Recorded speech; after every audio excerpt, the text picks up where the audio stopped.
কম বেশি সকলেই জানি সতীর 51 পীঠের মধ্যে অন্যতম একটি পীঠ হলো উজানি, যা পূর্ব বর্ধমান জেলার মঙ্গলকোটের কোগ্রামে অবস্থিত। জনশ্রুতি অনুযায়ী সতীর বাম হাতের কনুই এই স্থানে পড়েছিল। সেই সূত্রেই এখানে প্রতিষ্ঠিত হয় সতীপীঠ, যা আজ উজানি নামে সুপরিচিত।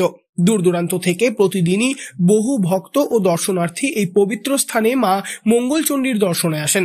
দেবীর নাম মঙ্গলচণ্ডী হলেও রূপ দুর্গা, দশভুজা। মন্দিরের নিচে সোনার কৌটোর মধ্যে সতীর বাম হাতের কনুই রেখে প্রথম মন্দির প্রতিষ্ঠা করা হয়। অজয় নদের ধারে অবস্থিত এই মনোরম সতীপীঠ ঘোরার জন্যও অত্যন্ত উপযুক্ত। মন্দির প্রাঙ্গণেই রয়েছে রাত্রি যাপনের ব্যবস্থা। প্রতি রাতের জন্য ভাড়া 600 টাকা। পাশাপাশি রয়েছে ভোগ গ্রহণের ব্যবস্থা, একজনের জন্য যার খরচ 100 টাকা। ভোগ পেতে হলে ফোন করে আগাম জানাতে হবে বা সকাল সকাল মন্দিরে গিয়ে বুকিং করতে হবে।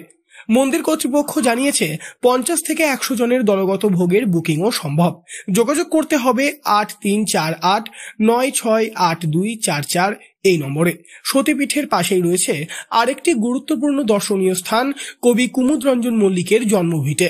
বাংলার অন্যতম জনপ্রিয় গ্রাম্য কবি কুমুদরঞ্জনের জন্ম কোগ্রামেই।